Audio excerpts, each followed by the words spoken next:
यहाँ पर विकास निश्चित तौर पर ज्यादा हुआ है।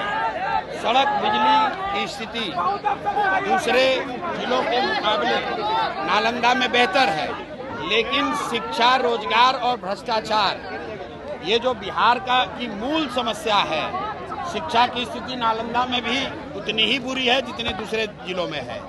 यहाँ पर लोगों के लिए बेरोजगारी, पलायन इतना ही बड़ा मुद्दा है जितना मधुबनी, सुपौल में है, और भ्रष्टाचार भी नालंदा में उतना ही है जितना दूसरे जिलों में है।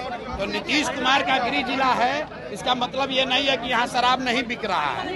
इसका मतलब ये नहीं है कि यहाँ पुलिस में, थाना में, पंचायत में लोग घूस नहीं ले रहे हैं।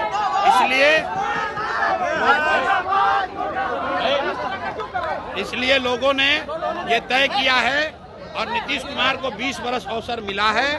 उनसे जो बन पड़ा वो किए। अब जो नीतीश कुमार हैं वो शारीरिक, मानसिक तौर पर थके हुए नीतीश कुमार हैं।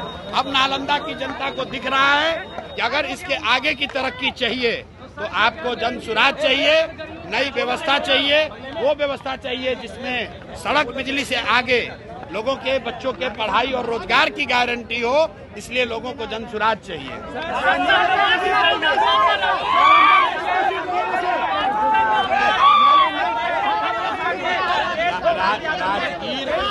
राजगीर हम 20 बार से ज्यादा आ चुके हैं और ज्यादातर समय नीतीश कुमार जी के साथ में ही राजगीर आए हैं। रुको भाई, नीतीश कुमार जी के साथ में ही राजगीर आए हैं। हम राजगीर पहली बार नहीं आए हैं।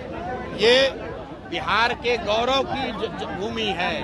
बिहार का जब सबसे गौरवशाली इतिहास था तब नालंदा की बात होती थी।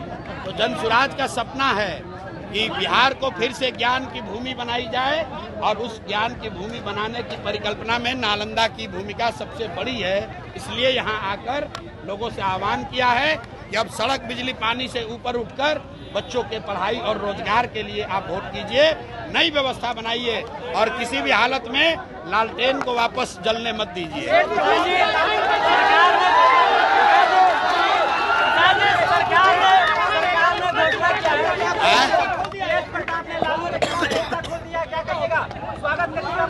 भाई ऐसा है, मैं हमेशा कहता हूँ लोगों के प्राइवेट जिंदगी में, उनके परिवार में क्या हो रहा है ये मेरा विषय नहीं है।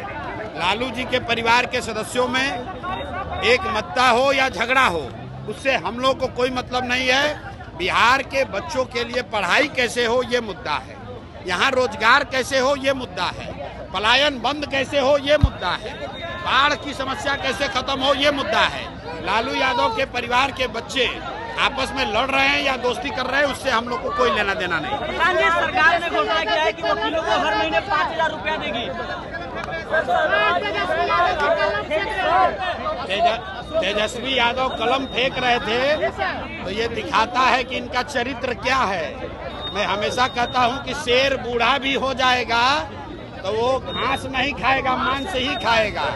तो ये राजद का जो कैरेक्टर है, ये कट्टा वाला पार्टी है। ये अपहरण, रंगदारी, गुंडागर्दी वाली पार्टी है। हम लोग बिहार के बच्चे, युवा पेपर को, कलम को हम लोग सरस्वती मानते हैं, उसकी पूजा करते हैं।